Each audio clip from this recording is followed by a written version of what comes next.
기도하는 모든 기도의 제목들이 하나도 땅에 떨어지지 아니하고 우리 삶 가운데 드러나고 역사되어지는 은혜가 있기를 간절히 소원하고 축복합니다. 여러분 혹시 피크 앤드 법칙이라는 그런 법칙을 혹시 들어보신 적이 있으십니까? 피크 앤드. 여기에서 피크라는 것은 어떤 절정의 순간을 의미하는 단어이고요. 그리고 앤드라는 것은 마지막 순간을 의미하는 단어입니다. 그래서 절정의 단어와 그리고 마지막이라고 하는 단어가 합쳐져서 만들어진 단어인데, 이 피크 앤드 법칙이라는 것은 심리학자이자 경제학자인 다니엘 카너먼이라고 하는 교수가 이야기한 법칙입니다. 사람의 기억이라는 것이 공평하지가 않아서 기억이라는 것, 기억에 영향을 미치는 것, 경험에 영향을 미치는 것은 경험의 길이가 아니라고 이야기를 합니다. 사람의 인식은 어떠한 시기에 피크, 가장 절정에 있었던 그 순간과 엔드, 마지막 순간의 그런 경험들의 평균값으로 사람의 경험, 사람의 기억이 결정된다고 합니다. 그러니까 사람의 전체 평가는 절정의 순간과 마지막 엔드의 순간이 다 결정한다라는 것이죠. 영화로 치면 우리가 영화를 볼 때 어떤 클라이막스 부분이 있지 않습니까? 절정의 순간, 그 절정의 순간과 마지막 순간, 마지막 결말, 그 부분이 어땠느냐에 따라서 명작인지 졸작인지를 평가를 하지 않습니까? 사람의 인생을 볼 때에도 클라이막스의 부분이 있는 것 같습니다. 그런 순간이 있고 마지막 순간이 있음을 꼽을 수 있겠죠. 그리고 그 순간들을 종합을 해서 그 사람의 인생을 평가를 하게 됩니다. 우리가 계속해서 솔로몬이라고 하는 인물을 보게 됩니다. 이 피크앤드 법칙으로 이 솔로몬을 평가하면 그는 어떤 사람일까요? 먼저 마지막 순간은 우리들이 너무나도 잘 알고 있습니다. 마지막 순간은 우리가 화요일에 들었던 말씀대로 하나님께서 이런 말씀을 하셨습니다. 나를 따르지 아니하고 나의 계명과 법도를 지키지 아니하고 우상을 섬기고 나를 떠나게 되면 이스라엘이 이 길에서 끊어지는 것은 물론이거니와 그리고 성전이 허물어지겠다라고 하나님께서는 경고하셨습니다. 그런데 그 경고한 대로 솔로몬의 마지막 순간을 보게 되면 그 경고가 그대로 솔로몬의 삶 가운데 드러나게 됩니다. 그래서 결국에 하나님을 떠나 비극적인 삶으로 마지막 순간을 맞이하게 되는 것이죠. 그러니까 솔로몬의 마지막 순간은 이런 삶인데, 그렇다면 그의 인생에 걸쳐서 절정의 순간, 피크의 순간은 언제였을까요? 솔로몬의 피크의 순간. 솔로몬의 피크의 순간은 어떤 기준을 두고 보느냐에 따라서 조금 다를 것 같습니다. 먼저 하나님께서 그에게 지혜를 주셨던, 솔로몬이 하나님께 간구하여서 하나님께서 너에게 무엇을 줄까 했을 때에 저는 듣는 마음과 선악을 분별하는 그런 지혜를 얻고 싶습니다라고 이야기를 해서 이스라엘 역사 가운데, 아니 인생의 인류의 역사 속에서 전무후무한 그런 지혜를 받게 되었을 그 순간이 어쩌면 그의 인생의 절정의 순간이 될 수도 있을 것 같고요. 또한 우리가 계속해서 보았던 대로 성전을 짓고 하나님 앞에 봉헌식을 드렸을 때 그 성전 안에 여호와의 영광이 구름처럼 가득했었던 그 순간이 그의 영혼에 있어서는 가장 절정의 순간이 아니었나 생각을 해보기도 합니다. 그런데 최소한 어떤 부라고 하는 기준을 두고 본다면, 재물이라고 하는 기준을 두고 본다면, 또 부귀영화적인 측면으로 그의 인생을 살펴본다면 오늘 본문에 나오는 그런 부분이 그의 인생에 있어서 최고의 절정의 순간이 아니었나 생각을 해보게 됩니다. 오늘 우리가 읽은 본문 말씀에서는 솔로몬의 인생에서 이러한 재물이 다시는 오지 않았다라고 10절과 12절에서 기록해주고 있습니다. 스바의 여왕이 솔로몬 왕에게 드린 것처럼 많은 향품이 다시 오지 아니하였더라 라고 말씀하고 있고요. 이 같은 백단목은 전에도 없었고 오늘까지도 보지 못하였더라 라고 말씀하고 있습니다. 재물은 재물대로 절정을 찍었고 피크를 찍었고, 게다가 이방 여왕이었던 스바의 여왕까지도 솔로몬의 지혜를 인정하며 그 지혜에 감탄하는, 그리고 그 여왕이 말하기를 이미 솔로몬의 명성에 있어서 자신의 나라에까지도 그 소문이 너무나도 많이 퍼져왔다라고 6절에서도 말씀하고 있습니다. 왕께 말하되 내가 내 나라에서 당신의 행위와 당신의 지혜에 대하여서 들은 소문이 사실이로다. 그러니까 재물은 재물대로 피크를 찍었고, 그리고 그의 명성도 그의 인생에 있어서 피크를 찍은 것이죠. 온 세계 열방이 그 솔로몬의 지혜에 대해서, 그리고 솔로몬에 대해서 다 알고 있었던 것이죠.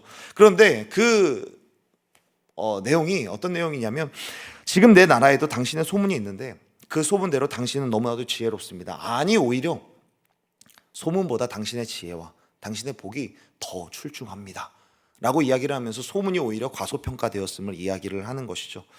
사실 여기에서 이 스바의 여왕이 살고 있었던 스바라고 하는 지역에 대해서는 의견이 불분명합니다. 예전에는 이 지역이 에티오피아 지역이라고 이야기도 했었고, 또 최근에는 사우디아라비아 지역이 아닐까라는 그런 연구도 나오고 있다고 합니다. 그런데 많은 벽화 자료들을 보면은 그 스바 지역의 사람들이 피부가 많이 검게 표현된 것으로 보아서 최소한 남방 지역에 있었던 나라였을 것이다 라고 추정을 하게 되는데요. 사실 그 지역이 어떤 지역이냐가 사실 중요한 것보다는 그래도 여기에 보면은 스바의 여왕이라고 이야기하지 않습니까?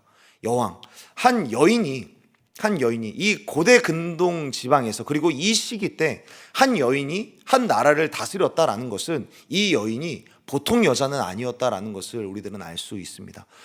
이 여인이 한 나라를 다스리고 있는데 그 여인이 보통 여자는 아니었던지라 역시나 솔로몬을 그렇게 쉽게 인정하지 않는다라는 모습이 1절에서 표현이 되고 있습니다. 1절에 이렇게 나와 있습니다. 솔로몬의 명성을 듣고 와서 어려운 문제로 그를 시험하고자 하여. 스바의 여왕은 소문으로는 들었습니다. 자신의 나라까지 펼쳐지고 있는 그 솔로몬이라고 하는 사람의 지혜에 대하여서 익히 들었는데 과연 그 지혜가 얼마나 대단하겠느냐, 지혜가 있으면 얼마나 지혜가 있고 대단하면 얼마나 대단하겠느냐, 내가 쉽게 맞힐 수 없는 그런 문제를 가지고 가서 그를 한번 곤란하게 해보겠다라고 하는, 시험하고자 하는 의도를 가지고 솔로몬을 찾아온 것입니다. 이렇게 대답해도 곤란하고 저렇게 대답해도 곤란한 그런 질문을 가지고 나아오게 되어서 솔로몬에게 질문을 던지죠. 그런데 이 질문을 할 때마다 솔로몬은 막힘없이 술술 다 대답을 하는 것을 보고 그가 내가 생각했었던 것보다, 내가 들었던 것보다 훨씬 더 지혜롭구나라는 사실을 깨닫게 됩니다. 그리고 그의 지혜에 대하여서 감탄을 할 수밖에 없는 것이죠. 그런데 이 지혜를 알고 보니까 한 분야에만 지혜로운 것이 아닌 거죠. 오늘 스바의 여왕이 솔로몬을 보고 놀란 것은 그의 지혜뿐만 아니라 그가 지었던 왕궁과 하물며 그 안에 있었던 식물을 보고서도 깜짝 놀랐다라고 이야기를 합니다. 왕궁에 있는 것들과 또 성전을 보고도 감동을 받게 되었는데 4절과 5절을 보면은 말씀하고 있죠. 건축한 왕궁과 여호와의 성전에 올라가는 층계를 보고, 계단을 보고도 감동이 된 것이죠. 그러니까 이 솔로몬의 지혜를 보니까 한 분야에만 지혜로운 것이 아니라 다방면으로 다양한 영역 속에 그의 지혜가 있다라는 것을 보고 또 깜짝 놀라게 되는 것이죠. 자기가 왕궁에 안 사는 것도 아니고 자신이 이 나라 저 나라를 돌아다녀 보면서 여러 왕궁을 보았는데도 그 왕궁이 너무나도 아름다운 거예요. 그러니까 이런 왕궁을 짓기까지, 이런 성전을 짓기까지 그의 지혜가 얼마나 출중하면 이런 왕궁을 지을까? 그리고 얼마나 지혜로우면 이런 업적을 다 이룰 수 있을까? 그것을 보면서 깜짝 놀라게 되는 것입니다. 솔로몬의 지혜나 그런 지혜가 고스란히 담겨져 있는 그의 업적을 보니까 그가 감동을 받게 되는 것이죠. 그런데 사랑하는 여러분, 지금 이 스바의 여왕이 과연 이렇게 감동을 받고 솔로몬을 보고 이렇게 놀라고 있는데, 과연 솔로몬 한 사람만 보고 그가 이렇게 놀랐던 것일까요? 과연 솔로몬의 지혜, 그저 솔로몬 한 사람의 이룬 결과라고 해서 그는 감동을 받고 있었던 걸까요? 과연 솔로몬 한 사람을 보고 이렇게 놀랐냐는 거죠. 오늘 1절의 말씀을 보면은 그녀가 알고 있었던 솔로몬에 대하여서 이렇게 이야기를 합니다. 1절에 보면 여호와의 이름으로 말미암은 솔로몬의 명성을 듣고 와서라고 말씀하고 있습니다. 여호와의 이름으로 말미암은. 스바의 이 여왕도 솔로몬에 대하여서 계속해서 들어왔습니다. 계속해서 들어서 솔로몬도 알고 있는데 자신의 나라까지 솔로몬의 이름이 퍼져올 때에 솔로몬과 함께 퍼져온 이름이 있었던 거예요. 솔로몬이 설명될 때마다 그의 이름 계속해서 따라다녔던 또 하나의 이름이 있었던 것이죠. 그의 이름이 무엇이었습니까? 여호와의 이름이요. 여호와의 이름. 그녀가 놀란 이름은 솔로몬도 솔로몬인데, 이러한 솔로몬이 이렇게 솔로몬이 될 수 있었던 그 이유가 무엇일까? 소문을 계속해서 들어보고 계속해서 알아보니까 또 하나의 이름이 있는 거예요. 여호와의 이름으로 말미암아. 여호와의 이름으로 말미암아. 스바의 여왕은 솔로몬에게 이런 지혜가 있게 된 것에 대하여서, 또 이런 왕궁을 지을 수 있었던 이유에 대하여서 이 솔로몬이 이런 업적을 이룰 수 있었던 이유에 대해서 이렇게 이야기를 하고 있는 거예요. 여호와의 이름으로 말미암아 이런 지혜가 있는 거구나. 여호와의 이름으로 말미암아 그가 이런 업적을 이뤄갈 수 있었던 거구나. 그 뒤에 그는 어떻게 고백을 하고 있습니까? 9절의 말씀을 보면 이렇게 이야기를 하고 있습니다. 당신의 하나님 여호와를 송축할지로다. 여호와께서 당신을 기뻐하사 이스라엘 왕위에 올리셨고 여호와께서 영원히 이스라엘을 사랑하심으로 당신을 세워 왕으로 삼아 정의와 공의를 행하게 하셨도다 하고. 아멘. 사랑하는 여러분, 솔로몬이 가진 이 지혜의 근원, 명철과 이 총명함, 그리고 이 지혜와 총명과 명철함의 산물인 이 왕궁들, 그것을 어떻게 지을 수 있었을까? 여호와로 말미암았구나 라고 고백을 하는 거죠. 내가 당신을 보니까, 그리고 당신의 왕궁을 보니까 정말 내가 여호와 하나님이 살아계시다라는 것을 내가 믿을 수 있겠다라고 이야기를 하는 겁니다. 사랑하는 여러분, 간절히 바라기는 우리의 지혜와 또 우리의 성품과 우리의 표정과 우리의 언어 또 우리의 영성을 통하여서 여호와 하나님의 위대하심이 드러나는 우리의 인생이 될 수 있었으면 좋겠습니다. 우리들의 삶을 통하여서, 여러분들로 인하여서 다른 이들의 입술에서 여호와를 송축하게 되는 그런 역사가 있기를 간절히 소원하고 축복합니다. 스바의 여왕은 솔로몬을 보고 솔로몬이 될 수 있었던 것은 여호와 하나님이 계시기 때문에 이렇게 될 수 있었구나 라고 고백을 하는 거죠. 솔로몬이 이처럼 절정의 지혜와 이런 왕궁, 이런 성전을 짓고 이곳에서 살 수 있었던 이유는 여호와께서 함께 계셨기 때문이구나, 다른 이의 입술에서 그렇게 고백이 되어지고 있는 겁니다. 사실 이 본문을 통하여서 한 가지 아쉬운 점이 있다면 이러한 고백이, 이러한 지혜와 이 업적들이 솔로몬의 입에서 나왔으면 어땠을까 하는 그런 생각을 해보게 됩니다. 자신의 지혜와 막히지 않고 술술 대답하는 그런 모습이 있고 나서 이 여왕이 감탄을 하고 있을 때, 감동을 받아서 가만히 있었을 때, 그때 솔로몬이 이 모든 것이 하나님의 은혜입니다, 나의 지혜와 나의 이런 왕궁을 지을 수 있었던 모든 지혜는 하나님께서 지혜를 주셨고 하나님께서 복을 주셨습니다 라고 먼저 솔로몬이 선수를 쳤다면 어땠을까? 그랬다면 하나님께서 오히려 또 감동받지 않으셨을까라는 그런 아쉬움이 있게 됩니다. 그럼에도 불구하고 우리가 오늘 본문 말씀을 통하여서 배울 수 있는 점이 무엇이 있을까요? 우리가 그리스도인으로서, 하나님의 자녀로서, 하나님의 은혜를 받은 자로서 우리를 바라보는 자들에게 이런 평가를 받아야 되지 않을까 생각을 해보게 되는 것입니다. 우리가 VIP를 작정하고 VIP들에게 우리가 전도를 하는 그런 입장에서, 또한 추석 연휴를 맞이하여서 많은 친인척들을 만나고 그 사람들 앞에 서게 되는 이 시점에서 우리 역시 이러한 평가를 받아야 하지 않을까.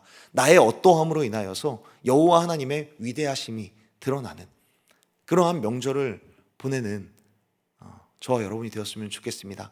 나의 어떠함으로 인하여서 다른 이들의 입술로 하여금 여호와께서 송축받는 그런 오늘 하루의 삶을 살아가는 것은 어떨까 생각을 해보게 되는 것입니다. 나의 나됨은 모든 것이 하나님의 은혜였습니다 라고 우리가 먼저 고백함으로 또 하나님께 영광 올려드리는 오늘 하루의 삶을 살아갈 수 있었으면 좋겠습니다. 어떤 면에서 인생의 피크라는 것은 이런 시절이 아닐까 생각을 해봅니다. 돈이 많이 들어와서, 재물이 많이 쌓여서 휘황찬란한 왕궁과 성전에 살 수 있어서 인생의 피크가 아니라, 작은 나를 통하여서도 크신 주께서 일하시는 그런 모습이 온 천하에 드러나는 그 시절이야말로 우리의 인생에 있어서 피크의 순간이 아닐까, 절정의 순간이 아닐까 생각을 해보게 되는 것입니다. 그리고 그런 삶을 통하여서 영광 받으실 하나님이 모든 사람들로부터 주목받는 그런 인생이야말로 우리들의 인생에 있어서 가장 절정의 순간이 아닐까 생각을 해보게 되는 것입니다. 사랑하는 여러분, 우리들은 이 세상 곳곳에 들어가서 세상의 빛과 소금으로서 부름받은 자들, 그렇기 때문에 사회와 정치와 경제와 모든 문화 속에서 말씀으로 개혁을 일으켜요.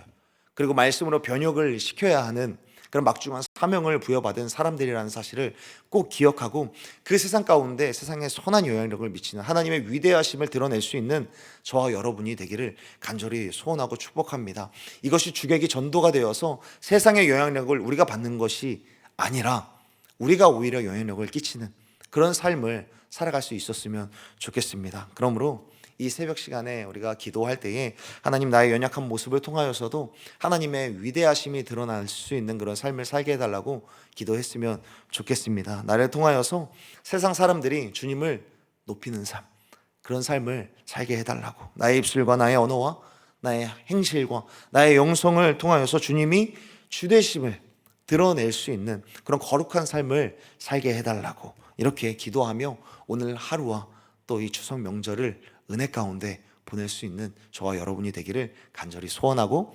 축복합니다. 기도하겠습니다.